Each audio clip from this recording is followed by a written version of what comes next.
시청자 여러분, 편안한 오후 보내고 계십니까? 8월 22일 토요 랭킹쇼 지금 출발합니다. 네, 이 자리에는 신상엽 감염내과 전문의, 이현종 문화일보 논설위원, 최영일 시사평론가 나오셨습니다. 어서 오세요. 네, 안녕하세요. 네, 오늘 저희가 준비한 소식들 키워드로 먼저 만나보시죠.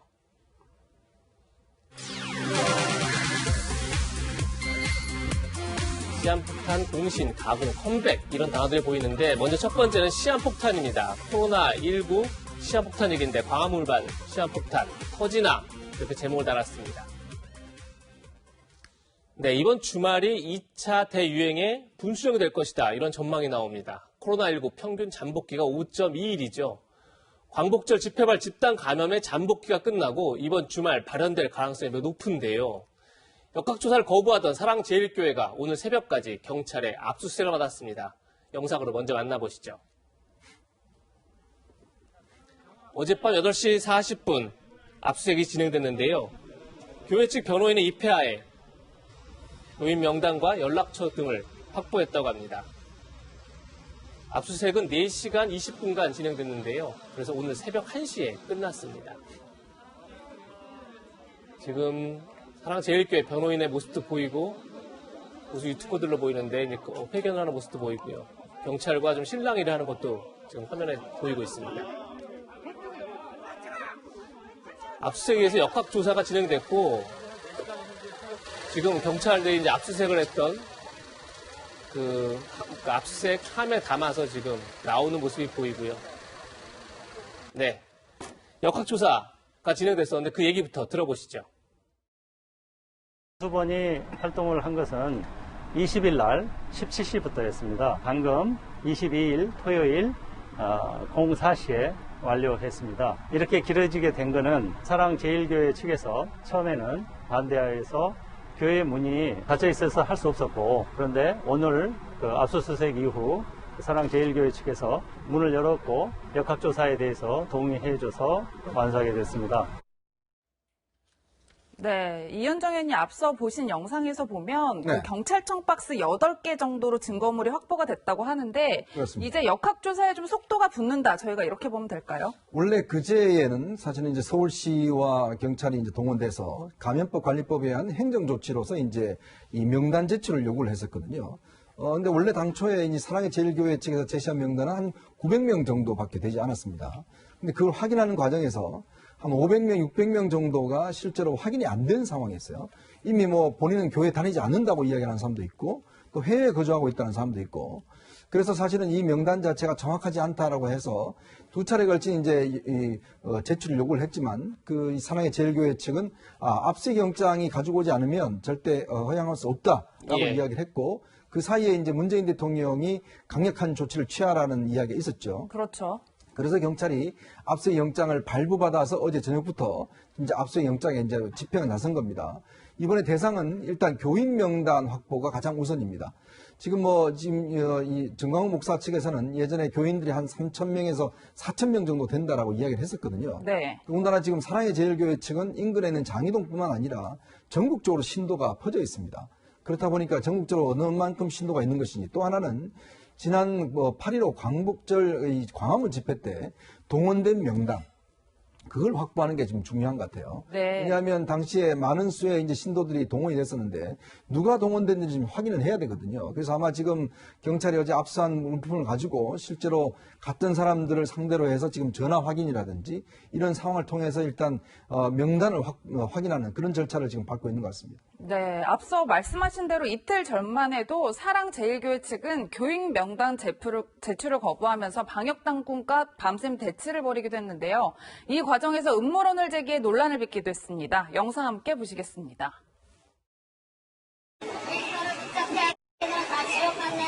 이게 복음이야.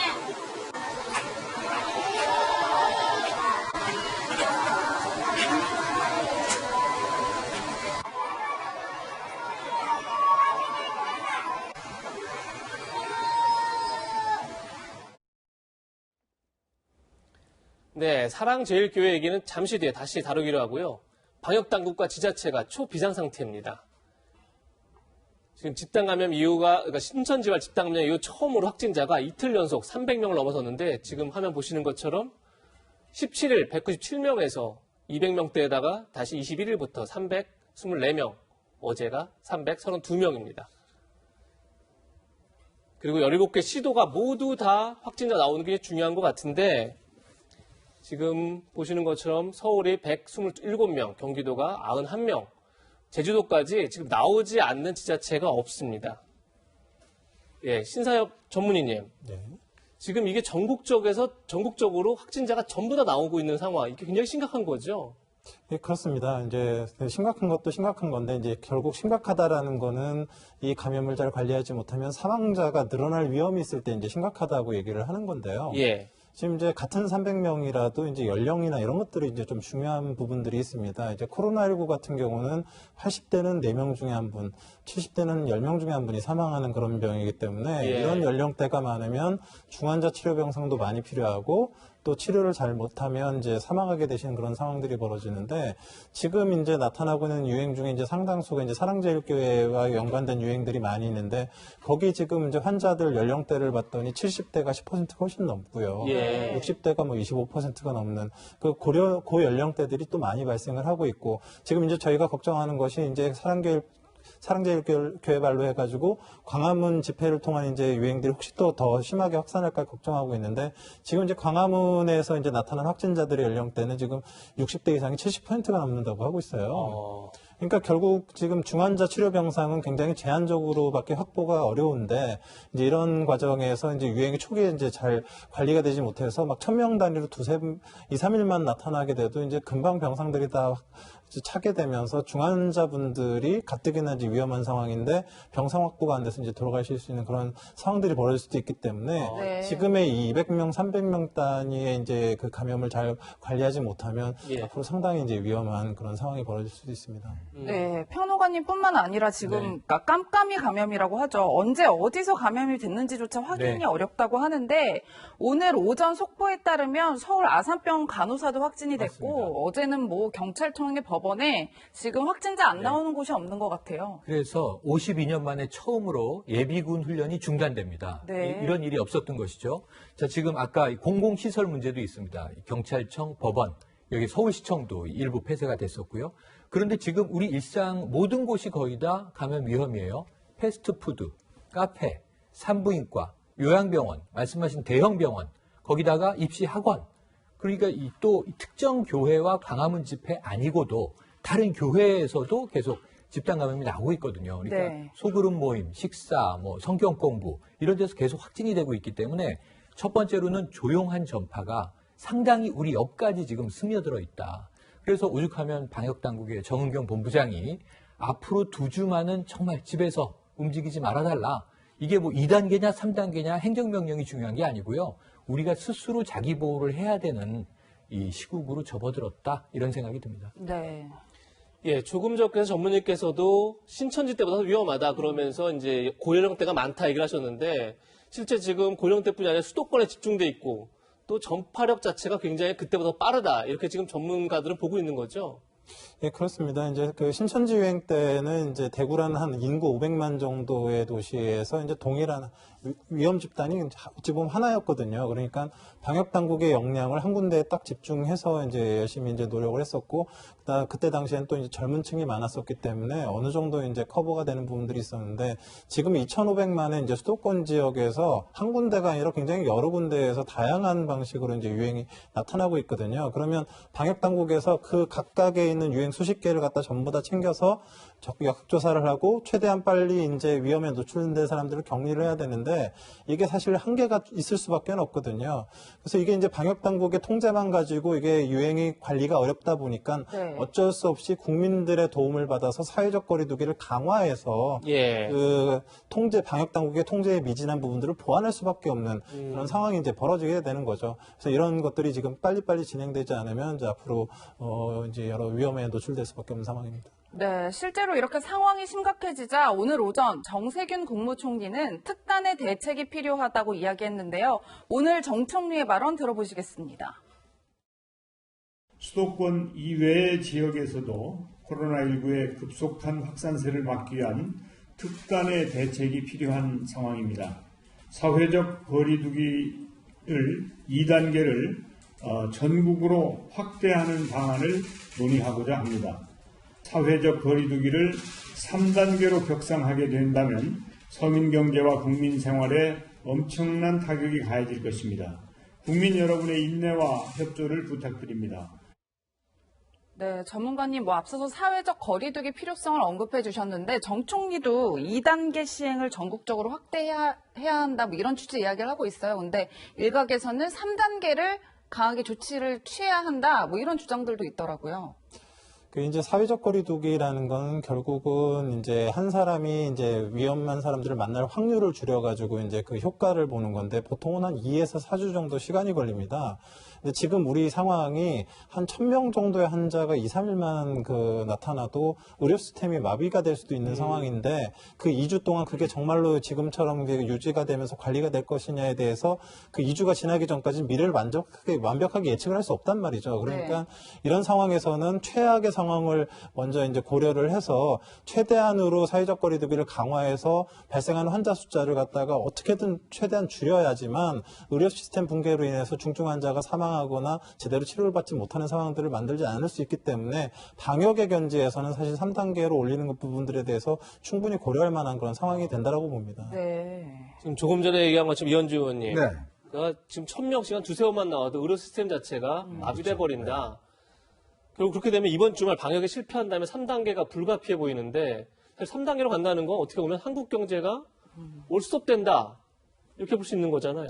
OECD가 원래 우리나라 경제 성장 전망치를 하면서 마이너스 0.8%로 전망을 했거든요. OECD 37개국 중에서는 가장 좋은 성적을 그렇죠. 예. 올릴 것이라고 이렇게 이제 전망을 했습니다. 근데 만약에 이제 3단계로 올라갈 경우에 정말 이 수치는 달성하기 어려울 것으로 보여요. 왜냐하면 3단계 같은 경우는 지금 우리가 이제 실내 50인, 실내 100인 정도 이제 이상 금지하지 않습니까? 3단계는 일단 기본적으로 10명 이상은 모이지 못하게 합니다. 그리고 웬만한 모임을 못 하게 되는 그렇죠. 거죠. 아예. 뭐 회사의 회식이라든지 뭐 있던 각종 모임들이 다 취소가 되고 이렇게 되면 식당 뭐 이런 데가 사실은 뭐 영업을 할 수가 없게 되겠죠. 그리고 이제 스포츠 경기도 2단계에서는 그나마 무관중 경기, 지금은 뭐 사실 전중도 없이 합니다만은 경기가 완전히 다 중단이 됩니다. 이제 그렇고 또 다중시설 같은 경우도 지금 다 운영이 중단이 되고, 더군다나 이제 지금 현재는 고위험 시설에만 이제 중단이 되어 있는데, 문제는 3단계로 하게 되면 중위험 시설까지 다 중단이 되게 돼요. 그러면 정말 우리가 일상생활에서 뭐 아침에 회사 가고 또 식사하고 그다음에 뭐 회식하고 이런 일상적인 패턴 자체가 다 어떤 면에서 보면 중단이 되는 것이고요. 그리고 회사 같은 경우도 보면 일반적으로 지금 일부 회사들은 전부 다 재택근무로 다 돌아서고 있어요. 네. 근데 이제 생산시설 같은 경우도 상당히 제한을 받을 수밖에 없습니다. 이렇게 될 경우는 만약 이런 조치들이 지속될 경우는 아마 올해 하반기에 우리 경제 성장률은 굉장히 많이 떨어지고, 경제 성장률이 떨어진다는 것은 그만큼 실업 사태가 온다는 겁니다. 네. 그러니까 보통 1% 정도 경제 성장률이 떨어지면 40만 명 정도 일자리가 잃는다고 전망하고 있거든요. 그렇다면 우리가 경제 성장률이 1%만 떨어져도 그만큼의 많은 사람들이 일자리를 잃게 됩니다. 네, 평론가님, 뭐 방역 측면에서는 3단계가 불가피하다라는 의견이 있지만 말씀대로 또 경제적인 측면에서는 굉장히 힘들 것 같은 게, 실제로 한 PC방은 정세균 총리의 사진까지 붙여놓을 정도로 굉장히 좀 아우성을 치고 있는 상황인 것 같아요. 그게 현실입니다. 엊그제 제가 코로나19 특보를 다 하고 있으니까 방송 마치고 나오니까 아는 분 전화가 여러 통화 있었어요. 조그만 식당을 경영하는 선배예요. 이 전화 통화를 하면서 우시더라고요. 오늘만 7개의 이 예약이 취소됐다. 네. 지금 손님 없다. 나 망한다. 지금 7월에 긴급재난지원금 효과가 조금 있었잖아요. 상반기 내내 힘들다가 여름에 조금 살아날까 그랬는데 폭우 피해 때문에 또 장사 안 됐습니다. 네. 휴가 특수를 전혀 누리지 못했죠. 그런데 이제 비 끝나니까 코로나19가 다시 폭증. 이게 어떻게 살라는 거냐. 이거는 특정한 뭐 대상이 있는 분노가 아니고 이분들은 지금 생업과 생계가 막막한 겁니다. 그래서 저는 여기에 대한 대책은 또 어떻게 내야 하는 것이냐. 방역은 방역대로 최전선에서 우리가 싸워야 되겠지만 또 먹고 살아야 되잖아요. 지금 많은 분들이 코로나19 끝나기 전에 굶어 죽겠다 이런 얘기 하시잖아요. 네. 여기에 대한 대책 정말 또 철저하게 필요해 보이는 대목입니다. 네, 경제적 타격이 너무 크기 때문에 3단계 격상 조치는 이루어지지 않아야겠죠. 그러려면 더더욱 이분의 말을 주의 깊게 꼭 잘 들어야 될 것 같습니다. 지속적으로 확산세가 유지가 된다고 하면 3단계 격상도 검토해야 되는 그런 상황입니다. 향후 2주간은 사람 간 접촉을 최대한 줄여주십시오. 출퇴근, 병원 방문 등 꼭 필요한 외출 외에는 안전한 집에 머물러 주십시오. 이번 주말에는 안전한 집에 머물러 주시기를 부탁을 드립니다. 안전한 집에서 가족들과 같이 생활해 주시기를 부탁을 드립니다. 코로나19를 통제할 수 있도록 이번 주말에는 안전한 집에 머물러 주시기를 간절하게 요청을 드립니다. 네, 전문가님 저희가 영상으로도 보여드렸는데, 그러니까 오늘 내일이죠. 이번 주말 안전한 집에서 머물러 달라는 말만 총 5번을 반복했더라고요. 정말 심각한 상황인 것 같아요. 이제 좀 어떤 좀 설명을 좀 드리자면요. 이게 어느 정도의 심각한 상황이냐면 지금 이제 감염 재생산 지수라는 게 있습니다. 그러니까 확진자 한 명이 몇 명을 감염시킬 수 있느냐. 지금 이제 수도권 같은 경우는 뭐 여러 이제 학자들이 계산해 봤는데 거의 한 3을 왔다 갔다 하고 있습니다. 그러니까 한 명이 3명을 감염시킬 수 있는 이제 그 감염력을 가진 유행이 지금 유행을 하고 있습니다. 수도권에서. 네. 근데 이 세대기라는 게 있어요. 그럼 한 사람이 다른 사람한테 갈 때 빨리는 3일이면 갑니다. 그러니까 한 사람이 3명 되는데 3일 걸리고요. 각각 한 사람들이 또 다른 사람한테 3명씩 감염시키면 6일 만에 9명이 될 수 있다는 거예요. 그러니까 우리가 6일 동안 넉넉히 있으면 한 명이 9명이 될 수 있을 정도의 유행이 급격한 그런 확산 상황이거든요. 그럼 사회적 거리두기는 뭐냐? 내가 한 명인데 한 명도 안 만나면 3명을 감염시킬 수가 없잖아요. 그렇네요. 그러니까 집에 계속 계셔달라는 거죠. 움직이지 말고 사람을 만나지 말아달라. 한 명이 3명 감염시킬 수 있는데 내가 안 만나면 아무도 감염시키지 않으니까 제발 이걸 해달라고 부탁을 하는 겁니다. 이걸 안 하면 이렇게 해서라도 감염 유행을 억제하지 않으면 3단계로 갈 수밖에 없고 그럼 너무나 경제 타격이 심각할 수밖에 없으니까 계속 5번을 부탁을 하고 있는 그런 상황이라고 보시면 됩니다. 네. 예, 민주당에서는 경제적 타격에 대한 우려가 크니까 2차 재난지원금 카드를 꺼냈습니다. 야당도 반대하지 않고 있는데 한번 들어보시죠. 정부의 선제적 역할이 중요한 때입니다. 2차 재난지원금 지급을 추진해 취약계층을 보호하고 내수 위축 방어선을 구축해야 할 거라고 생각합니다. 재난지원금 문제는 내가 그렇지 않아도 진즉 얘기를 하지 않았어요. 2차 코로나 사태를 갖다가 생각을 해서 추경을 빨리 만약에 코로나 사태로 발생할 수 있는 경제 문제를 해결하기 위해서 하자고 그랬는데. 이현중 의원님, 이재명 경기도지사는 1인당 30만 원씩 주자 이렇게 액수까지 제안했습니다. 미래통합당도 반대하지 않고 있다 그러면 굉장히 글물살 탈 것 같은데 뭐 추석 전에 2차 재난지원금 나올 거다 뭐 이런 전망까지 벌써 나오고 있는데 어떻게 보십니까? 그러니까 김종인 위원장이 지난번에 100조 정도를 마련해야 된다. 이 상황을 극복하기 위해서는 그런 이야기를 했을 때만 하더라도 너무 많은 거 아니야? 라고 생각을 했었는데 지금 이제 현실을 놓고 보면 그것도 사실 어떤 면에서 보면 그 정도로 해야 되겠구나 하는 생각이 드는 거죠. 지난 우리가 1차 이제 긴급재난지원 같은 경우 우리가 12조 2천억 정도를 추경을 통해서 했습니다. 1가구당 4인 기준으로 100만 원씩 지급을 100%를 했거든요. 근데 이게 지금 효과가 보니까 실제로 소비로 진작되는 것은 그렇게 썩 많지가 않았어요. 왜냐하면 이걸 받으신 저소득층들 분들 같은 경우는 주로 저축에 많이 이용했다는 거죠. 그러니까 긴급 재난 자금을 저축을 하고 진짜 본인이 쓸 돈들을 아껴 쓴다는 거예요. 그만큼 우리가 정부에서 기대했던 소비 효과는 많이 떨어졌다는 게 우리가 나온 거거든요. 그건 왜 그러냐면 실제로 재난 자금이 100%를 하다 보니 1분위 즉 소득 하위 20%뿐만 아니라 5분위에 있는 소득이 많은 분들 같은 경우는 가구원 수가 그러니까 더 많아서 지급이 너무 많이 됐어요. 그러니까 어떤 면에서 보면 처음에 기획재정부가 50% 정도 그리고 또 70% 정도만 지급을 했으면 지금 한 7조 원 정도 여유 자금이 있는 거거든요. 그럼 이 7조 원 정도로 또 그분들한테 할 수가 있는 겁니다. 근데 이제 그때 다 써버렸기 때문에 지금 사실은 이번 그 예비비가 한 2조 원 좀 넘게 남아 있는데 이 예비비 같은 경우는 지금 홍수 피해에 써야 돼요.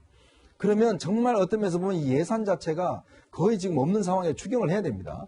근데 지금 뭐 역대 추경 지금 3번이나 추경을 했잖아요. 그렇죠. 그러니까 그런 게 어떤 면에서 보면 저는 물론 이게 지원을 해야 될 필요성은 분명히 있는데 이제 좀 더 효과적으로 지원을 해야 된다. 왜냐하면 이 사실은 코로나19 사태가 지금 재확산이 되는 가장 피해를 보는 게 뭐냐면 알바생들, 소상공인들, 당장 해고가 됩니다. 그 당장 장사가 안 돼요. 근데 이런 분들, 그 다음에 좀 버틸 수 있는 분들이 있어요. 그러면 지금 사실은 이번에 재확산된다 그러지만 이걸로 끝날 것이냐는 건 아니잖아요. 또 있을 수가 있어요.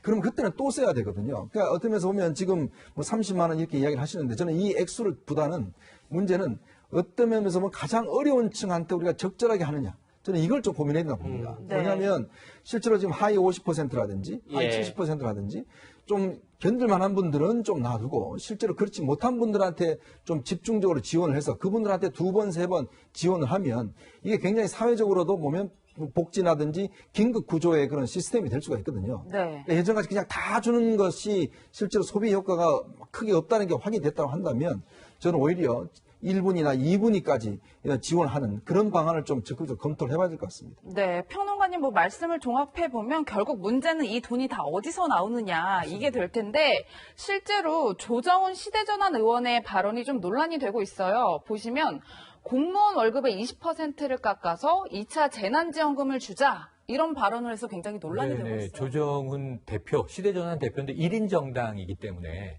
사실 지난번에 한번 대정부 질문 때는 상당히 좀 화제가 됐습니다. 아주 조곤조곤 합리적으로 노동복지 이야기를 해서 정부 관료가 수긍하게 만들고 국민들도 그 영상 보면서 야 저런 의원이 있었구나. 합리적이다 이런 생각을 했는데 자, 아까 이현정 의원님께서 좀 상대적으로 나은 쪽도 있고 긴급하게 힘든 쪽도 있다. 양극화의 고통을 받고 있는 거예요. 그런데 공무원 가족은 날벼락 같은 얘기죠. 공무원은 지금 살기 편합니까? 뭐 일부 우리가 고위공직자, 뭐 다주택자 비판 최근에 했습니다만 예. 대다수의 공무원들을 생각해 보시면 중산층 서민이에요. 최근에 국세청장 후보자도 서민이라고 이야기를 했잖아요. 그런데 이게 구급 공무원부터 쭉 있는데 이 공무원들은 무슨 죄로 급여를 20%씩 띄어서 이걸 긴급재난지원금으로 써야 된단 말입니까? 그래서 제가 보기에는 뭐 이 긴급재난지원금을 줘야 하는데 여러 가지 아이디어를 낼 수는 있으나 네. 이 개인 가족 생계에 누구의 수입을 소득을 띄어서 누구에게 준다는 건 이건 정말 좀 불가능한 발상이다. 이래서는 안 된다. 공무원이 아니라 그럼 누구 월급 띄면 될까요? 전 이건 아니라는 생각이 듭니다. 네. 어제 행정안전위원회에서는 재난지원금이 총선용이냐 이걸 두고 여야 간에 논란이 있었습니다. 영상 한번 만나보시죠. 긴급재난지원금 지급 발표, 정부가 한 발표가 선거에 영향을 미쳤다라고 총장님께서 말씀하셨는데 맞습니까?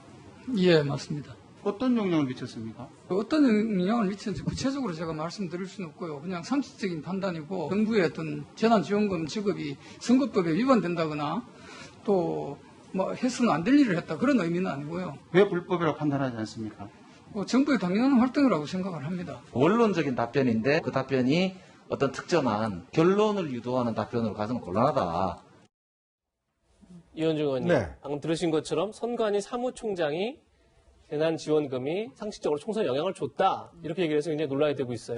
그렇습니다. 이게 지금 이 발언이 굉장히 문제가 될 수가 있는 게 자칫하면 이게 관건 선거에 어떤 의혹이 있는 것이거든요. 그렇죠. 우리가 선거 때는요, 어떤 뭐 시도지사라든 이런 분들이 식사대주도 못하게 돼 있습니다. 왜냐하면 어떤 관건을 이용해서 선심을 베푸는 거기 때문에. 근데 지금 선관위 사무총장이 나와서 재난지원금이 사실 선거 며칠 앞두고 전격적으로 100%, 그것도 여당이 지금 사실 기재부라든지 정부에서는 70%로 하자라고 했는데 여당이 100% 다 줘야 된다라고 해서 사실은 선거 전에 긴급하게 결정이 됐지 않습니까? 그렇죠. 그리고 또 아동수당 같은 경우는 선거 전에 또 지급까지 됐어요.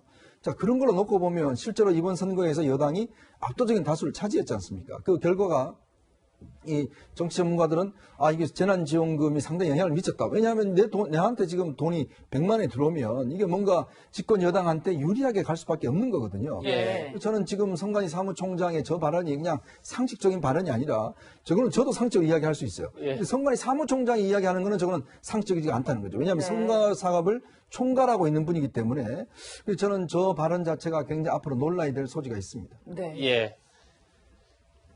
2차 재난지원금 어떻게 좀 지켜봐야 될 것 같습니다. 신상엽 전문위원은 여기서 인사드리겠습니다. 코로나19 2차 대유행을 두고 정치권에서는 공방이 뜨겁습니다. 다음 한랭킹에서 이 소식 만나보시죠. 두 번째 한랭킹 키워드는 공신입니다. 공신. 어떤 공신일까요? 지지율 반등의 1등 공신은 목사님의 입장문을 먼저 제가 대독하도록 하겠습니다. 검사와 격리, 수용 등을 핑계로 내세워 대대적으로 국민들에 대한 검거, 체포, 연행에 나서고 있습니다. 국민 여러분, 저자들은 지금 계엄령보다 더 무서운 방역 공안 통치를 실시하고 있는 것입니다. 저자들이 우한 바이러스를 앞세워 기어코 북한식 강제 수용소를 사실상 행사하고 있는 것입니다. 그러나 우리 자유국민들은 결코 포기하지 않을 것입니다. 거짓과의 싸움입니다. 그리고 마침내 저들을 이기고 국민 여러분들과 함께 승리할 것입니다. 그동안 저는 대표회장이 되어서 또 한국교회 동운동을 위해서 나의 온 힘을 다 바쳐왔으나 불미스럽게도 외부의 불순자들의 강력한 테러로 제가 고난을 당하고 있습니다. 현재 상태로는 제가 이 대표회장직을 감당하기는 너무 힘들기 때문에 대표회장직을 사퇴하도록 했습니다. 네, 스튜디오에 김광삼 변호사 나오셨습니다. 안녕하세요. 김 변호사님, 방금 들으신 것처럼 지금 정광훈 목사 코로나19 확진 받고 이제 병원에 입원 중인데 입원 중에 유튜브를 통해서 한기총 대표 회장직을 사퇴하겠다 이렇게 선언을 했어요. 사실상 이미 직무 정지 상태라면서요. 네, 지난 5월에 이제 법원으로부터 직무집행 정지 가처분이 내려져 있기 때문에 이제 한기총 회장으로서 직무는 지금 수행하고 있지 않아요. 그런데 정광훈 목사가 지난 2019년 1월에 일단 취임을 했죠. 그다음에 또 연임에 성공했습니다. 그런데 본인이 한기총 회장으로 취임하면서 사실은 굉장히 반정부 투쟁 그리고 아주 극우 보수 세력이 일단 앞장을 서왔거든요. 예. 그래서 굉장히 많은 비난을 받았잖아요. 그리고 사실 목사로서 앞장섰으면 모르는데 어떻게 보면 한기총 회장으로서 직위를 이걸 이용한 것이 아니냐. 그러면서 굉장히 비난을 많이 받아왔어요. 그런데 이번에 확진 판정을 받고 코로나19 확진 판정을 받고 결국 사퇴를 했는데 이 사퇴한 거에 대해서 상당히 말이 많은 것 같습니다. 왜냐하면 정광훈 목사의 스타일로 보면 쉽게 호락호락 사퇴할 그러한 성격은 아니거든요. 네. 저는 이제 개인적으로 볼 때 여러 가지 이유가 있을 거라고 보는데 첫 번째는 이제 법원에서 이미 직무집행정지 가처분 받았잖아요. 그러면 본안 소송에 가면 제가 볼 때는 패소할 확률이 크다. 네. 그러면 법원의 판결로서 그만둘 가능성도 상당히 있다고 보고요.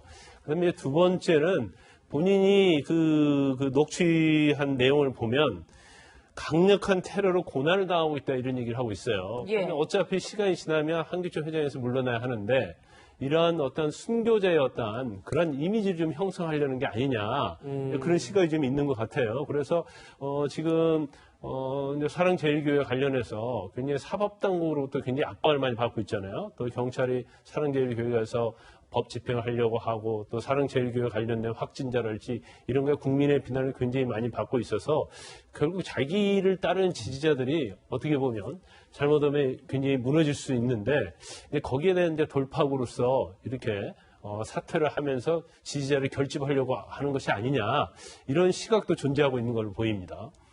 네, 물론 뭐 변호사님의 개인 견해일 수도 있겠지만 평론가님 저는 이제 사퇴를 이야기하면서 이 부분도 귀에 들어온 게 뭐 코로나 집단 감염 사태에 책임을 지겠다는 취지로 사퇴를 하는 게 아니라 외부 불순자들의 강력한 테러로 인해 사퇴를 하게 됐다 뭐 이런 얘기를 하고 있어요. 굉장히 좀 자극적인 이야기고 선동적인 이야기인데 자 하나는 불순분자다. 도대체 누구냐. 그리고 두 번째로는 이제 테러라는 좀 끔찍한 표현을 썼어요. 일전에 이제 사랑제일교회에 바이러스를 들이부었다. 뭐 이런 표현도 등장을 했었는데 이게 좀 안타까운 대목입니다. 지금 우리가 과학적이고 의료적인 방역이 중요하기 때문에 아까 신상엽 교수님도 우리가 빠르게 접촉한 사람들은 검사에 응해서 역학적으로 통제할 수 있는 상황을 만들어야 이걸 잡을 수 있는 건데 여기 정치적인 이유 또는 종교적인 이유 굉장히 좀 복잡한 이유들을 들어서 우리는 잘못이 없고 저들의 잘못이다라고 계속 책임을 외부로 돌리고 있는 형국이거든요. 네. 그러다 보니까 아까 교회에서도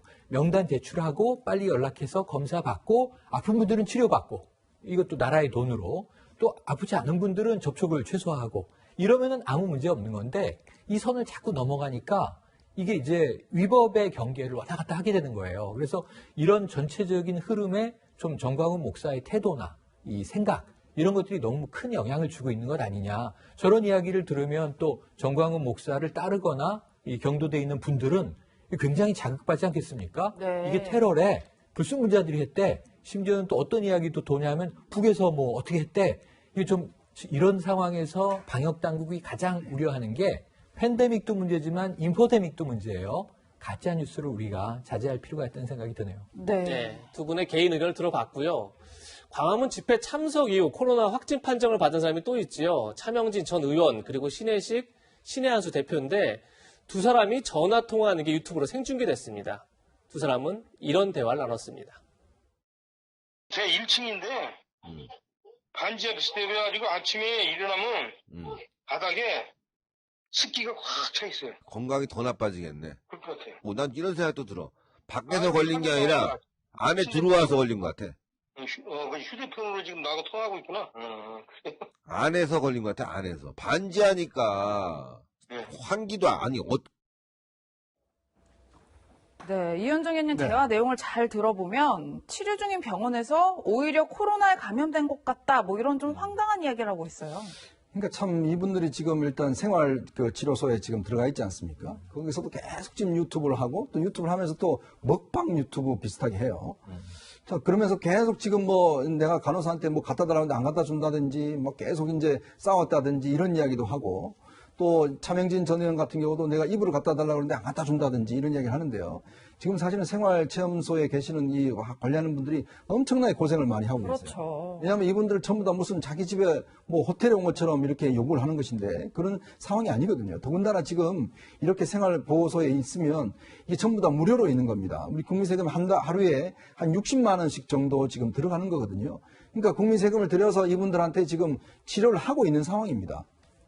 자, 그런데 이거를 지금 유튜브를 통해서 또 자신의 지지자들한테 이렇게 선동하고 있는데요. 실제로 지금 여기에 입원하고 계시는 분들 중에서 옆방에 저렇게 계속 방송을 하고 있으면 굉장히 불편한 분들이 많아요. 그래서 뭐 조용하게 해달라고 했다가 또 그것하고 싸움 나기도 하고 이런 상황인데. 네. 물론 이게 뭐 본인들의 생방송 하는 거는 뭐 자유겠습니다만은 그러나 사실관계 또 더군다나 지금 이 정말 코로나 극복을 위해서 고생하시는 많은 스태프들, 의료진들 이분들하고 왜 쓸데없이 싸우느냐는 문제예요. 예. 결국 본인들이 좀 빨리 나서서 이런 것들을 해야 되는데 계속적으로 그분들을 어떤 비난하거나 이런 식의 이야기를 하는 것은 저는 전혀 이게 도움이 안 된다 그런 생각이 듭니다. 네. 예, 김 변호사님. 지금 생활치료센터라는 게 이제 아무래도 경증 환자들이 있는 데인데 그러니까 아무래도 증상이 이제 심하진 않으신 거죠. 근데 그 안에서 그렇다고 해서 유튜브 방송을 하고 뭐 아까 먹방 비슷하게 막 음식 먹는 걸 공개하고 이거 문제 없는 건가 이게? 근데 법적으로 문제가 없어요. 그러니까 유튜브는 사실 어떻게 저렇게 치료시설에서 유튜브를 할 수 있지 이렇게 생각할 수 있는데 일단 법적으로 첫 번째는 별 문제가 없고요. 두 번째는 유튜브 장비가 뭘 필요 없어요.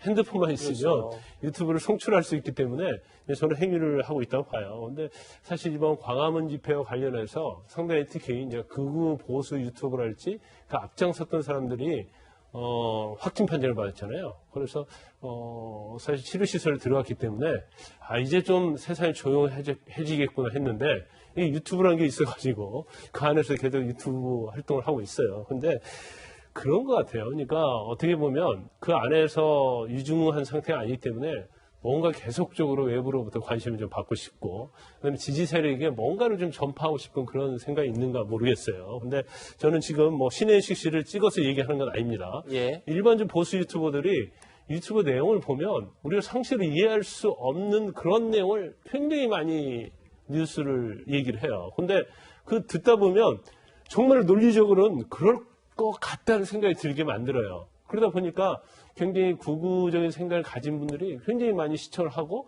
그 사람들을 어떻게 만드냐면 그 유튜브 말고는 다른 방송은 다 가짜다고 생각하게 만드는 거예요. 네. 그래서 저 같은 경우 뭐 상담할 때도 마찬가지예요. 또 주위에서 특히 이제 약간 나이 먹고 약간 보수 성향을 가진 분들이 어디서 이상한 얘기를 가져와서 저희한테 확인을 하는 거예요. 근데 그건 상식적으로 있을 수가 없는 얘기거든요. 그래서 아니 이걸 어떻게 알게 됐냐 하니까 뭐 어디 자기는 유튜브에는 보지 않는다는 거예요. 예. 결과적으로 따져보면 이러한 잘못된 극우 유튜버들이 어떻게 보면 호도를 하고 있다 저는 그렇게 봅니다. 그래서 그런 부분이 자제가 돼야 하는데 사실 유튜버의 어떤 특성상 어떤 방송진흥법이랄지 이런 법을 적용하기에 굉장히 어려운 측면이 있어요. 또 그것을 또 이용하는지 모르겠어요. 그렇지만 좀 자제를 좀 해야 할 것 같고 좀 정상적이고 좀 합리적인 그러한 내용의 어떠한 유튜브가 되기 위한 노력이 필요하지 않나 싶습니다. 네, 뿐만 아니라 뭐 광화문 집회에 참석한 뒤 코로나 확진 판정을 받은 주옥순 엄마부대 대표도 병원 입원 중 유튜브 방송을 이어가고 있습니다. 영상부터 함께 보시겠습니다. 광화문 이승만 광장하고 이 코로나하고는 아무 상관이 없어요. 그리고 비가 오는 날은 절대로 코로나가 번지질 않는데요. 지금 이걸로 갖고 또 울고 먹는 거예요. 독재를 하기 위해서. 네, 이현정 의원님 뭐 내용을 보면 비가 오는 날은 코로나가 번지지 않는다 뭐 이런 주장들을 하고 있는데 방역에는 전혀 도움이 안 될 것 같아요. 그러니까 지금 뭐 비가 올 때 안 된다는 게 저는 처음 듣는 이야기인데 바이러스는 뭐 비가 오나 눈이 오나 상관없습니다. 다 전파가 되고요. 지금 주옥순 씨 같은 경우도 지난 8.15 그 광복절 기념식에 나왔다가 본인이 이제 16일 날 이 확진 판정을 받고 또 이제 그 본인 남편도 같이 확진 판정을 받아서 지금 현재 이제 치료실에 있는데요.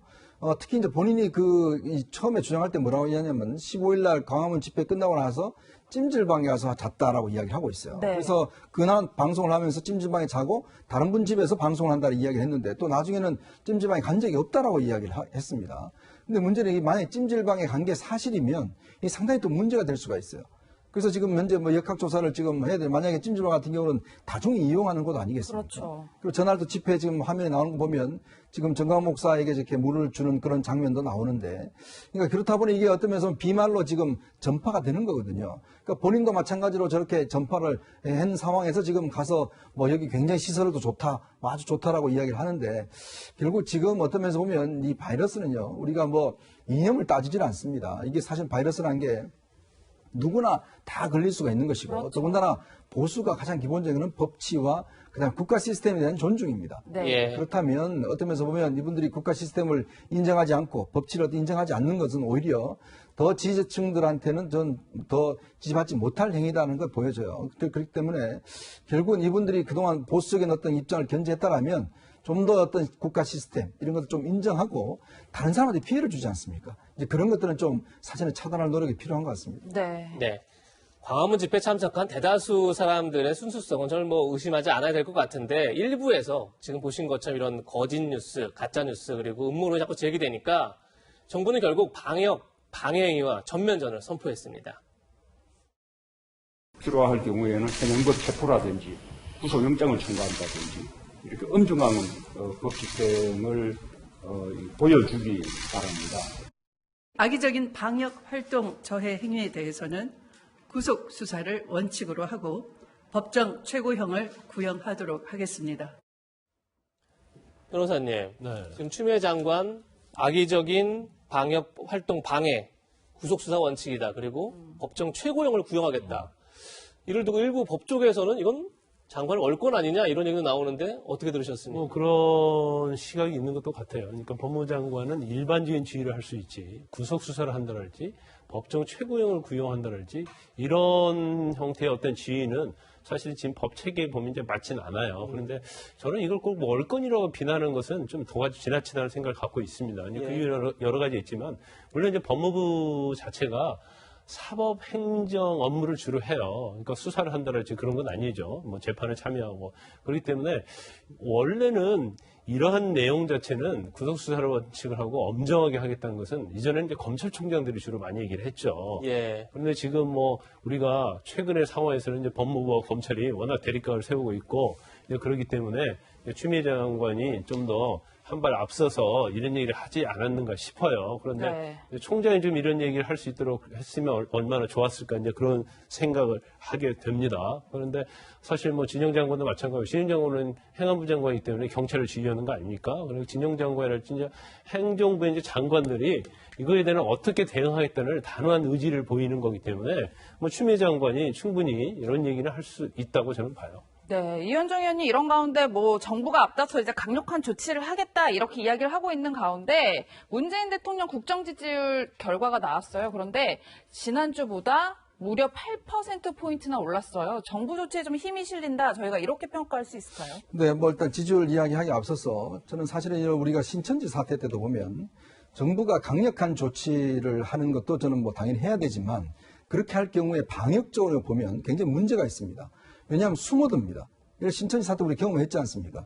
뭐 구속 수사한다. 뭐 사실은 이게 경찰청장과 검찰총장이 해야 될 이야기를 대통령이 지금 장관이 이야기하는 거거든요.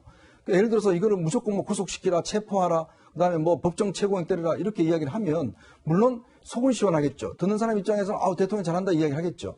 근데 이렇게 되면요. 실제로 지금 어떤 면에서 보면 이 감염 교역분들이라든지 이런 분들이 다 본인들이 숨어들 수가 있어요.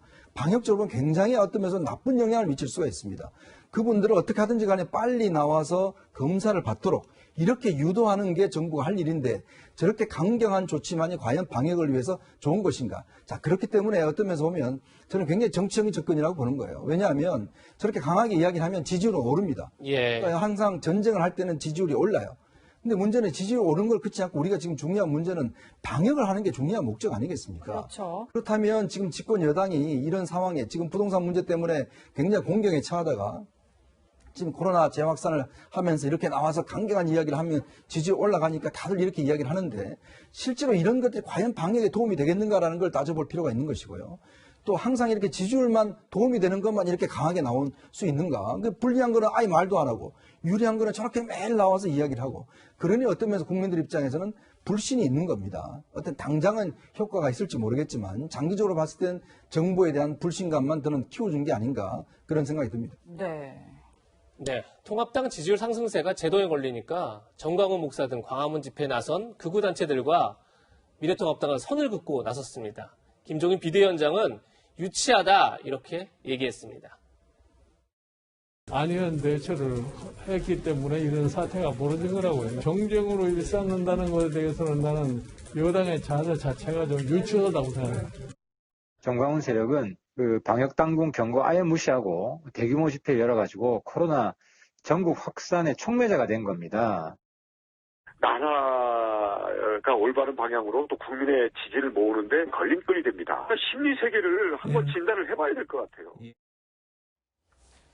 평론가님, 주호영 원내대표는 오늘 한 언론 인터뷰에서 정광훈 목사는 대가를 치러야 한다 이렇게까지 주장했어요. 네네. 상당히 이제 공세적으로 태도가 바뀐 것 같아요. 예, 태도가 바뀌었다기보다는 그동안은 두 가지의 메시지가 있었어요. 한 가지는 일전에도 이렇게 얘기를 했습니다. 광화문 집회에서 저렇게 사람들이 모인 것은 방역에 전혀 도움이 되지 않는다 비판을 했고, 하지만 또 정부를 향해서는 저 광화문 집회에 모인 사람들로부터 나온 메시지를 귀담아들어야 한다 이런 이야기를 했는데 지금은 무엇보다 이 국가의 존재 이유, 정부의 존재 이유, 정치의 존재 이유, 야당도 마찬가지로 국민의 생명과 안전을 위한 방역이 최우선이다 이렇게 입장을 확실히 정리한 것 같습니다. 네, 앞서 보신 것처럼 이렇게 미래통합당 광복절 집회 참가한 보수단체와는 선을 그으면서 당일 함께 있었던 민주노총 집회 참가자에 대해서도 동일한 관리와 방역이 이루어져야 한다고 주장했습니다.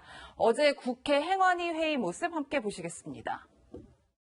그걸 관리하기 위한 경찰관들은 자가 진단을 하는데 실제로 집회를 한 민노총 노조원들은 자가 격리라든지 진단하는 소리를 안 한단 말입니다. 광화문에 있는 사람들한테는 늘상 자가 격리해라 진단해라고 지금 이야기를 하고 있어요. 너무 갈라치기 하는 거 아닙니까? 제가 말씀드리고 싶은 거는 아까도 제가 말씀 국민의 안전 앞에는 여야 구분 없습니다. 진영 대결, 이념 대결 갈라치기 하지 말자 이야기. 그래야 될 것 같습니다. 예. 네, 변호사님.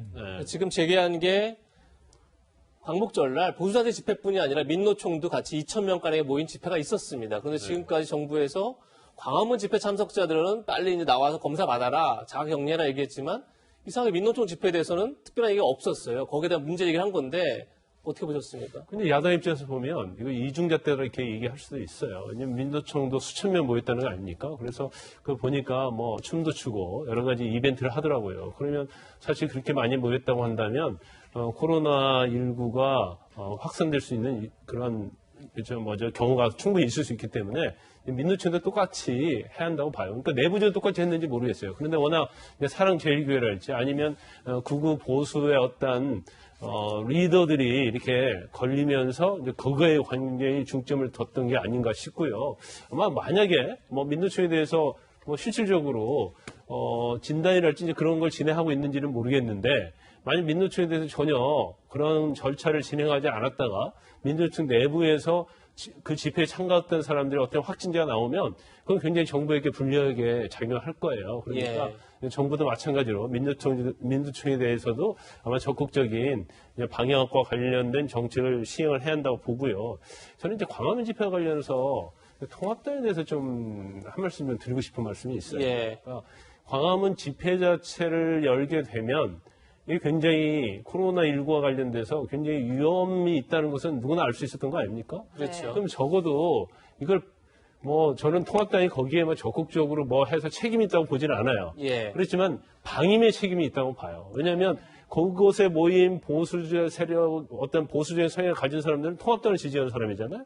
또 경우에 따라서는 통합당의 전 의원, 현 의원이 참여를 했단 말이에요. 그럼 적어도 통합당에서는 제1야당 아닙니까? 그러면 참가하는 것은 자제하라는 정도의 그런 메시지는 충분히 줘야 했다고 이렇게 봐요. 네. 그 부분 하나고 뭐 짧게 한 말씀만 더 드리면 소탐 대실이란 말이 있어요. 예. 그러니까 아주 적은 세력으로부터 지지를 받기 위해서 정말로 많은 표를 잃는 행위를 통합당이 저는 하고 있다고 보거든요. 그래서 오히려 결별할 것은 단호하게 국민에게 결별할 것을 보여줘야 한다고 저는 봅니다. 네. 지금까지 정치권에서 벌어지고 있는 코로나 공방까지 짚어봤습니다. 이번엔 세 번째 저희가 준비한 핫랭킹 지금 만나보시죠. 핫랭킹 키워드는 가공입니다. 가공. 뭘 가공한 걸까요? 북한 위임 통치, 가공 논란 이렇게 제목을 달았는데요. 지난 20일이었죠. 국가정보원이 김정은 국무위원장이 동생인 김여정 부부장 등 일부 측근들에게 권한을 이양하는 방식으로 위임 통치를 하고 있다. 이렇게 밝혔습니다. 이날은 박지원 국정원장의 첫 국회 데뷔 무대였는데 나름 굉장히 충격적인 소식이었습니다. 최영일 평론가님. 네. 이 내용이 뭔지 간단히 화면을 보면서 설명을 좀 이게 해주시죠. 좀 코로나19 상황이 많이 묻힌 뉴스였는데 예. 저는 오후에 나온 이 속보 보고 깜짝 놀랐거든요. 자, 우리 국정원이 국회에 정보위에 업무 보고를 처음 한 겁니다. 이제 박지원 원장 체제에서 그 이름도 바뀌게 돼 있죠. 대외안보정보원으로. 예. 자, 그런데 이 비공개입니다. 국가 기밀이 다뤄지기 때문에. 그리고 끝나고 나서 이제 여당 간사는 김병기 의원이고요. 야당 간사가 하태경 의원인데 이 브리핑을 한 내용이 좀 놀랄 내용이었어요. 자, 북한의 김정은 국무위원장이 어떤 이유인지 김여정 제1부부장과 측근 일부 인사에게 권한을 이양을 해서 위임 통치를 하고 있다. 예. 예를 들면 김여정 제1부부장은 대미 대남 정책 관련해서 물론 김정은 위원장에게 보고는 한다는 겁니다. 그리고 또 경제 분야, 군사 분야 이렇게 지금 이 분할을 해서 이 권한을 나눠주고 있다는 얘기가 들려왔기 때문에 북한에서 이건 이례적인 일이죠. 그래서 깜짝 놀란 속보로 접했던 기억이 나네요. 네, 예. 이현정 의원님, 그런데 이 국정원 보고를 두고 통합당에서는 뭐 대북 정보로 국내 정치를 하냐 이런 비판을 하면서 실제로 박정원 국정원장을 향해서 뭐 언론의 관심에 집착하고 있다 뭐 이런 취지의 비판까지 나오고 있어요. 그러니까 우리가 위임 통치라고 이야기를 하면 권한을 넘겼다는 거 아니겠습니까? 권한을 넘겼다는 거는 결정권을 김 회장한테 넘겼다는 거거든요. 근데 지금 국정원 보고 내용을 들어보면 그런 건 또 아닌 것 같아요. 즉 최종적으로는 다 김정은이 결정을 하는데 문제는 그 어떤 역할을 분담을 시켰다라는 그런 정도의 저는 이해를 했거든요. 이런 거는 예전에도 김정일 체제에서도 있었습니다. 뭐 내각을 중심으로 해서 한다든지 대외관계라든지 대미관계라든지 대미관계 강속주를 중심으로 한다든지 이런 식으로 해서 구분하는 거는 있었어요. 갈라치기 하는 거는. 자, 근데 지금 국정원이 이야기를 하고 있는 거는 결국은 본인이 그 어떤 통치 스트레스가 많다. 그것 때문에 결국은 지금 위임했다라고 이야기를 하는 것인데 과연 이 정확한 용어가 맞는가부터 일단 좀 따져봐야 될 것 같아요. 네. 즉 우리가 보통 위임 통치라고 이야기한다면 이건 권한을 위임하는 거기 때문에 굉장히 어떤 면에서 보면 1인 체제인 북한에서는 큰 변화입니다. 그럴 경우는 사실은 수령 중심의 1인 체제가 중심이 되고 있는 북한 내부가 급격히 변화되고 있다는 신호거든요. 근데 지금 내용을 보니까 또 그건 아니에요. 자, 그렇다 보니 지금 야당 입장에서 보면 아니 위임통치라는 이 이야기, 이 용어를 씀으로 해서 결국 지금 관심 자체를 북한이 뭔가 지금 크게 변하고 있는 것처럼 그렇게 지금 포장한 게 아니냐. 어떤 면에서 보면 국가정보원이 가장 정보 자체를 냉정하고 객관적으로 봐야 되는 기관이 뭔가 어떤 이 상황 자체를 좀 더 언론용어라든지 좀 더 관심받기 위해서 네. 뭔가 포장하는 거 아닌가. 이제 그런 의미를 가질 수밖에 없어요. 그러니까 지금 전체적으로 박지원 원장이 보고한 전체 내용으로 보면 이거는 제가 볼 때도 위임 통치라고 하기에는 상당히 부족한 점은 많습니다. 예. 오늘 동아일보 사설을 봤더니 정보기관은 아는 것도 모른 척 해야 되는데 모르는 걸 아는 척하는 건 정보의 정치화다 이런 비판까지 하던데요. 이런 비판이 야권에서만 나오는 게 아닙니다. 해외 전문가들도 너무 나간 얘기다 이런 의구심을 갖고 있습니다. 스콧 스나이더 미 외교협회 한미정책국장도 권력을 나눠줬다기보다는 책임을 분산시킨 거다. 그만큼 북한이 직면한 문제들이 많다는 뜻이다. 김 위원장의 통치 활동은 정상적으로 진행되고 있다. 이렇게 지금 밝히고 있고요. 제니타운 스팀슨 센터 연구원도 측근에게 권한을 주고 실패할 경우 책임을 지우려는 것은 이미 상당 기간 오랫동안 보여준 통치 스타일이다. 이렇게 얘기하고 있습니다. 문제는 여권 내에서도 국정원이 너무 나갔다. 이런 목소리가 나옵니다. 국정원 출신이기도 한 국회 정보위 여당 간사인 김병기 의원도 위임 통치는 북한에서 쓰는 용어가 아니라 국정원이 만든 용어다. 이렇게 밝혔습니다. 들어보시죠. 위임 통치라는 용어를 국정원에서 이렇게 만든 것이지 북한에서 사용하는 용어가 아니다. 그러니까 후계자 구도와 관계되는 용어가 아니다. 그러니까 김여정은 후계자로 지목했다고 아, 그런 건 전혀 아닙니다. 변호사님, 박지원 국정원장이 어떤 정치적, 그러니까 언론 풀이를 위해서 지금 이런 이제 위임 통치라는 새로운 용어를 만들어낸 거다. 이런 비판에 대해서는 어떻게 보십니까? 근데 사실 국정원이 설명한 그대로 보면 권한 분배, 책임 분배 이게 맞아요. 그러니까 원래 메인 키워드가 권한 분배 이렇게 돼야 하거든요. 근데 권한 분배라고 나가면 언론의 주목을 받을 수 없잖아요. 그래서 저도 처음에 보고 통치 스트레스. 아, 김정은이 굉장히 힘든 모양이구나. 건강이 악화됐나 보다. 그렇지. 볼 수 있는 거죠. 더군다나 위임 통치단 말이에요. 위임 통치라는 것은 권한을 다 남한테 주는 거고 그것뿐만 아니라 결정 권한을 주는 거예요. 그런데 국정원 내용에 보면 결정 권한을 준 게 아니고 결정은 또 김정은이 다 한다. 그럼 결과적으로 이 위임 통치라는 용어에는 정치적인 조미료가 좀 감미가 상당히 좀 많이 됐다 저는 그렇게 봅니다. 그래서 이번 계기로 우리가 정말로 국정원도 마찬가지고 정부도 마찬가지예요. 이 국정원 정보가 미치는 영향, 특히 이제 대북과 관련된 정보가 미치는 영향이 어마어마하지 않습니까? 그렇죠. 예. 그러니까 국내에 미치는 영향이 엄청나죠. 더군다나 해외에 미치는 영향이 있어요. 더군다나 잘못하면 이 내용을 가지고 북한을 또 자극할 수 있어요. 그러면 남북의 어떤 평화 프로세스를 하겠다고 하는데 북한의 어떤 감정을 이렇게 건드려서 좋을 게 하나도 없잖아요. 그래서 사실은 이번 기회를 통해서 이제 뭐 이 내용 자체에 어떤 박지원 원장의 뭐 그런 영향이 작용했는지 어쩐지 모르겠지만 이번 기회를 반면교사로 삼아서 정말 정확한 정보를 자극적이지 않게 아주 객관적인 그런 정보가 제공돼야 한다 이렇게 봅니다. 네, 평론가님 그런데 또 정작 김여정 부부장은 최근에 모습을 드러내지 않고 있어요. 저희가 이 부분은 어떻게 해석을 해야 될까요? 전혀 드러내고 있지 않습니다. 6월 초에 한번 대대적으로 그 위상을 과시하면서 김정은 위원장은 뒤로 빠지고 정말 그때가 마치 위임 통치인가? 그래서 그때 이 김정은 위원장 유고설, 건강 이상설 나오고 있는데 심지어는 우리가 이 어떤 군사적인 긴장이 높아지다 보니까 특사 보내겠다라고 했더니 김여정이 내가 거부한다 특사를 이렇게 얘기했어요. 네. 그래서 이거는 북한에서 이례적이다 그랬는데 결국은 이 개성의 남북 연락 사무소까지 폭파되는 장면을 보고 그때 김정은 위원장이 나서서 군사적인 문제 보류하지 않았습니까? 그러면서 지금 소강 국면으로 뭐 남북한 모두 다 지금 긴 장마, 폭우 피해, 코로나19 상황 닥치고 있는 과정인데 그 다음부터는 김여정 제1부부장은 모습이 이 북한 매체에 드러나지 않고 있거든요.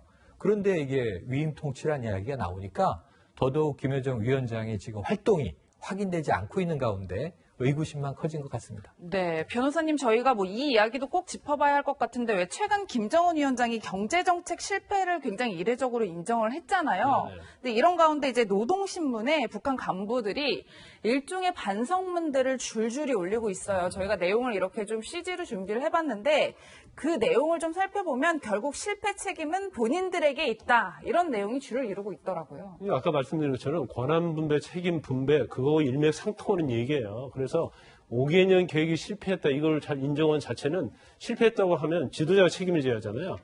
근데 그걸 지도자의 책임이 아니고 밑에서 일하는 강요들이나 이제 집행자의 책임으로 돌리는 그런 전략적인 의도가 있었다고 저는 봅니다. 그리고 사실 아마 지금 굉장히 북한이 힘들다고 하는데 연말 가면 더욱더 힘들어질 거라고 봐요. 특히 대북 제재 있죠.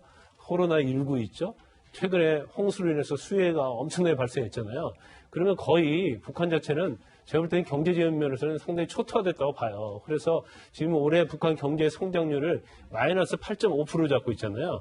근데 마이너스 8.5%가 우리나라처럼 경제가 되고 있는 경우 마이너스 8.5%하고 북한처럼 경제가 아주 안 좋은 상태 8.5%는요, 어마어마한 차이가 있거든요. 그러면 결과적으로 연말이 돼서 그 결과에 대해서 누가 책임을 져야 하는데, 책임을 지우기 위해서 이미 저는 제가 볼 때는 좀 안개를 피우고 있다, 그렇게 봅니다.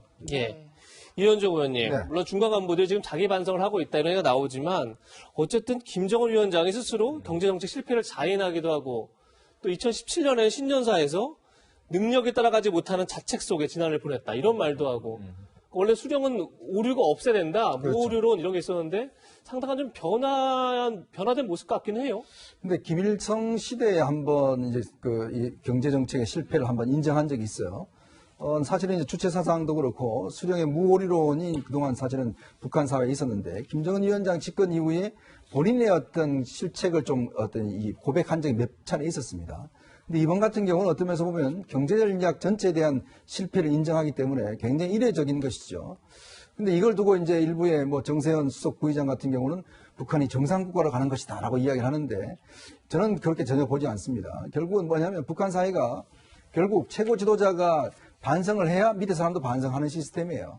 그러니까 그 누구도 그 전에 문제제기를 할 수가 없다는 겁니다. 네. 그만큼 1인 독재 체제가 강고하다는 걸 저는 아주 반증하고 있다는 생각이 들어요. 내가 반성해야지 밑에 사람 반성하지, 반성하십시오라고 이야기한다고 해서 우리나라 같이 대통령한테 반성하세요라고 이야기한다고 해서 반성하는 나라가 아니라는 거죠.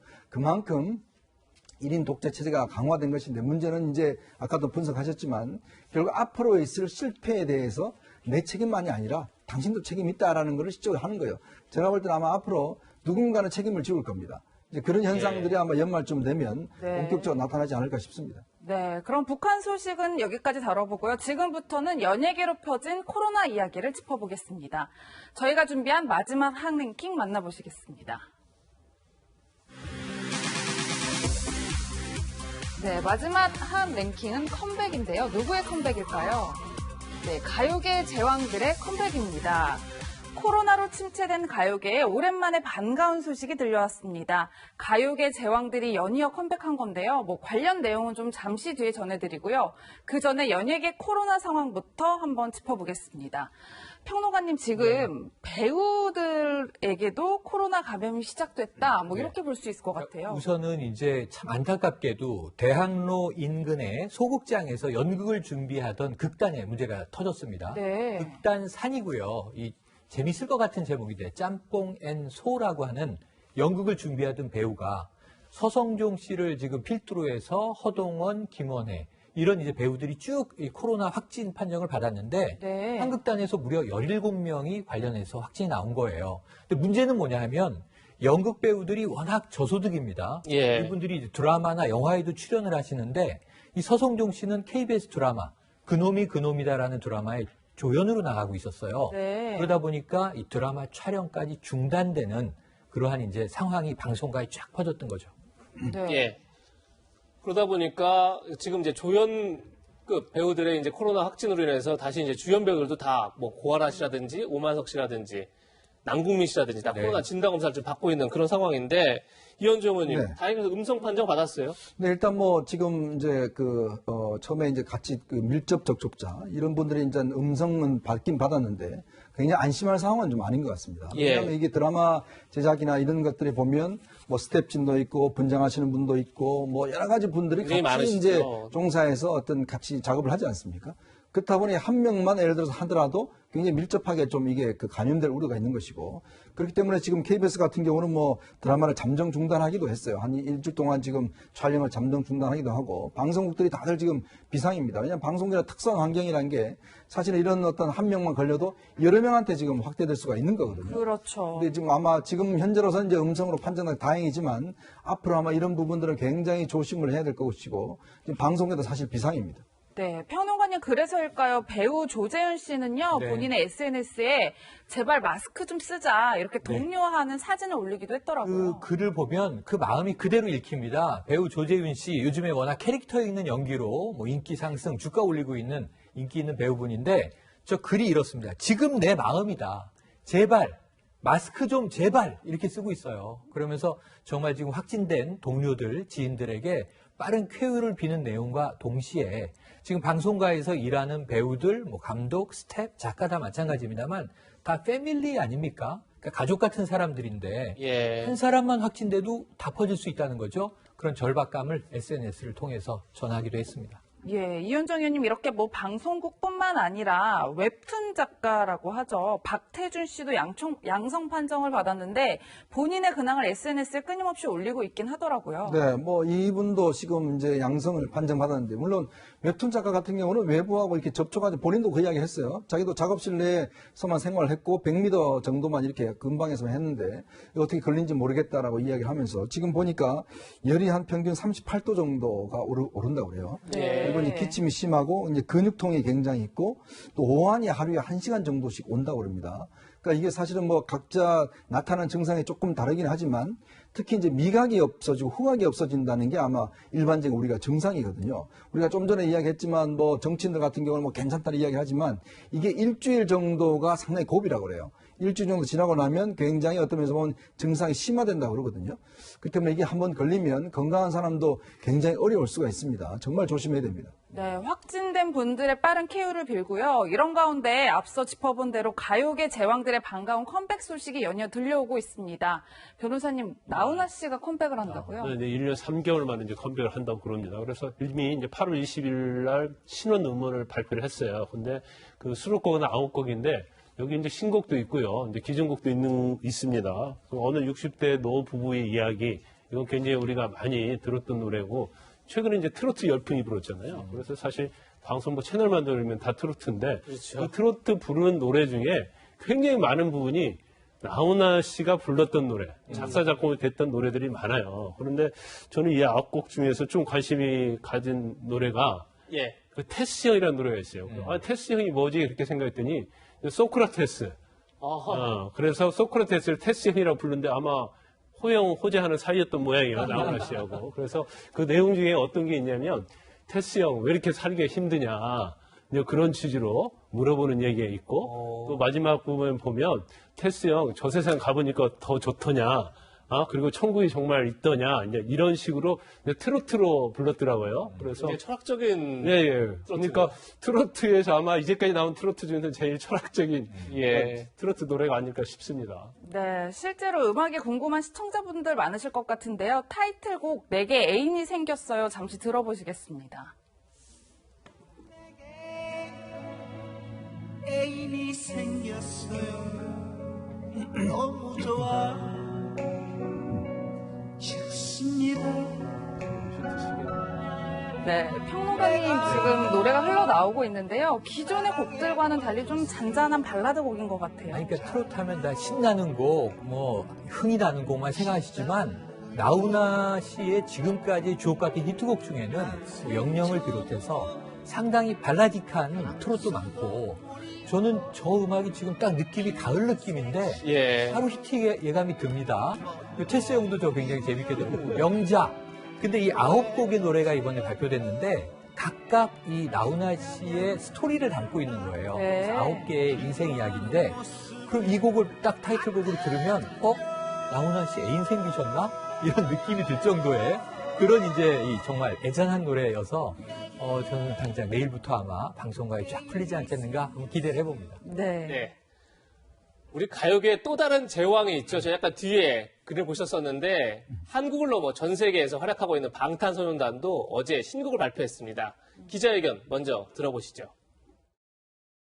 전 세계에 계신 많은 분들께서 다이너마이트를 듣고 위로와 응원 얻으셨으면 좋겠습니다. 모두가 지쳐있는 이 시기에 힘을 드리면 좋겠다라는 생각하에 이제 출발한 곡이기 때문에 노래를 듣고 많은 분들이 좀 힘을 내시고 위안을 삼는 그런 곡이었으면 그게 저희 목표이고요. 예, 지금 나오는 곡이 다이너마이트라는 노래인데 굉장히 신나는 디스코풍 노래예요.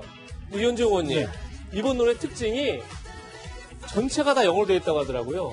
그렇습니다. 사실은 BTS는 뭐 더 이상 대한민국의 BTS가 아닙니다. 그렇죠. 글로벌 BTS이기 때문에 실제로 외국에서 사실은 우리가 뭐 연수 갔던 유학 갔던 학생들 이야기 들어보면 BTS라는 공감대로 서로가 굉장히 친해진다고 그래요. 그러니까 그렇기 때문에 BTS 그만큼 글로벌한 건데 사실 어제 이제 다이너마이트라는 곡이 이제 오후 1시에 이제 이게 오픈이 됐는데 어떤 분과 같은 경우는 계속 누르려고 준비하고 있다가 1시가 되자마자 바로 누르는 분도 있을 정도로 이게 20분 만에 조회수가 1000만 건이 했다고 합니다. 그러니까 20일 오전 9시 기준으로 해서는 8,473만 뷰가 지금 있다는 거예요. 그러니까 어마어마한 것이죠. 그러니까 이게 전 세계적으로 이제 어떤 면에서 보면 인기를 끌다 보니까 더군다나 이제 이게 이번에 전곡을 영어로 한 것도 그만큼 아마 이제 글로벌 시장이라든지 특히 이게 코로나에 전 세계가 지금 어렵지 않습니까? 그렇죠. 그러다 보니 뭔가 좀 흥이 나고 즐거운 아마 그런 어떤 위로를 주기 위한 곡으로서 이제 선정한 것 같습니다. 네, 변호사님 실제로 많은 분들께 위로가 될 것 같은데 실제로 최고 기록을 갱신하고 있다 이런 이야기가 있어요. 네, 아까 이현주 의원께서 말씀하신 것처럼 공개 20분 만에 유튜브 조회수가 1000만 건을 돌파했다고 합니다. 그리고 그 21일 오전 9시 기준으로 8,473만 뷰를 기록했다고 하니까 너무 많아서 숫자가 안 세죠. 그렇죠. 뮤직비디오 시청 기록에서 아마 최고를 세운 걸로 보여요. 근데 저는 이제 잠깐 봤는데 보니까 이제 팝 디스코예요. 그러니까 디스코 열풍이 이제 1980년대에 있었거든요. 잘 모르시죠? 그래서 디스코의 어떤 스타일의 춤이 있어요. 이렇게 하는 춤. 근데 보니까 이 옷도 보니까 약간 그 당시 스타일에서 바지 통이 밑에가 좀 넓습니다. 그리고 곡이 사실 BTS 곡이 좀 나이 든 층에서 들으면 좀 어려운 측면이 있어요. 그렇죠. 근데 저 리듬을 보면 굉장히 이제 디스코 풍을 했기 때문에 오히려 약간 복고적이면서도 나이 든 층에도 굉장히 좋아할 수 있는 그런 음악이어서 제가 볼 때는 젊은 층뿐만 아니라 전 세계적으로 또 나이 든 층도 공략할 수 있는 아주 굉장히 훌륭한 음반이 될 것 같습니다. 뮤직비디오가 될 것 같습니다. 홍농관님, 지금 저희가 앞서 얘기했지만 이제 2단계에서 3단계로 격상될 수도 있다. 코로나로 인해서. 그렇게 되면 거의 이제 경제 활동을 못 하게 되는 거죠. 밖에 맞습니다. 나갈 수 없는 건데 맞습니다. 이런 어떤 두 황제들의 귀환 굉장히 큰 위안이 될 것 같긴 해요. 거기에 의미가 있는 것 같아요. 힘내자. 그리고 우리가 지금 집콕하고 있지만 컨텐츠는 즐길 수 있잖아요. 그래서 이 특이하게도 온라인이나 IT 쪽은 의외로 또 잘 되고 있지 않습니까? 게임 업체 같은 경우에는 역대 최고 시청을 또 기록하고 있기도 한데 그런데 이러한 컨텐츠를 우리가 누리면서 조금 그래도 우리는 사람이다. 함께 힘을 모으자. 이 어려움을 극복하자. 그러면 이제 즐거운 날이 올 거야. 사실 우리는 희망이 없으면 버틸 수 없잖아요. 맞습니다. 그래서 전 나훈아 씨하고 BTS가 신세대, 구세대에서 동시에 힘을 주는 것 같아서 오늘 이 소식은 정말 기분이 좋네요. 네. 연예계 소식까지 바삐 짚어봤습니다. 오늘 저희가 준비한 소식은 여기까지입니다. 세 분과는 여기서 인사 나누겠습니다. 고맙습니다. 고맙습니다. 네, 저희는 60초 광고 뒤 돌아오겠습니다. 네, 이번 주말이 코로나19 대유행의 최대 분수령이라고 합니다. 접촉을 줄이는 게 최선이 아닐까 싶습니다. 네, 저희는 다음 주 토요일 더욱 알찬 내용으로 찾아뵙겠습니다. 감사합니다.